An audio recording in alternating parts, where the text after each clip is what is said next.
So when someone calls Call to Talk, what they're really calling about is they're looking for someone to really listen to them, to be there for them in their challenging times, whether they're struggling with their emotions or they're trying to make a decision, or perhaps they're just coming from a very isolated, depressing time of their life. So they're looking for someone to be there for them unconditionally, not judge them, validate their feelings, be there for them in an emotional, supportive way. And as a result, highly trained call takers are there on the other end of the line to do that for them, to be there for them, give them the space that they need, the safe space that they need, the comfort, the sort of hugging through the telephone line, just to be sure that they're feeling de-escalated and they're not alone in their emotional pain.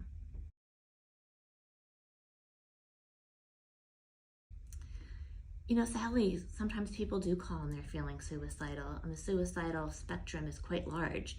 Sometimes people are thinking about suicide and they're just struggling with thoughts of suicidal ideation. And sometimes people are actually contemplating suicide and are intimately considering their plan and needing to actually talk it through out loud with someone.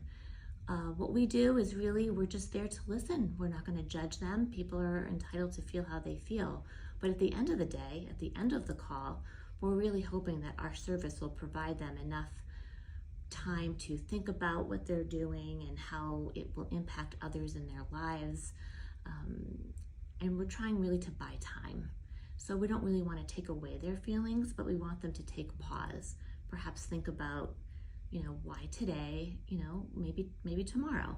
And in the meantime, maybe their lives will have more of they'll find their pathway to hope, and maybe they will feel differently tomorrow. What's important when talking to someone who is having suicidal thoughts is that we don't want them to feel judged. We don't want them to feel that they're unusual or odd or different for feeling the way they do. People are entitled to how they feel, no matter how uncomfortable it might make us. So we want to validate their feelings and hope guide them to potential options away from suicidal thoughts, and just sit with them comfortably, let them know that we understand, and there's other people out there that feel like them as well, and they are not alone. And yet they are so strong to reach out, to talk to somebody in their darkest times about how they're truly feeling, and to trust someone on the other end of the line with these thoughts and feelings. And by doing that, we hope that will make them feel validated, comfortable, safe, and actually de-escalate the acuity of their emotional pain.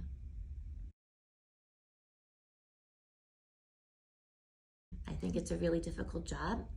We deal day in and day out with people who are feeling really at their lowest times of their lives.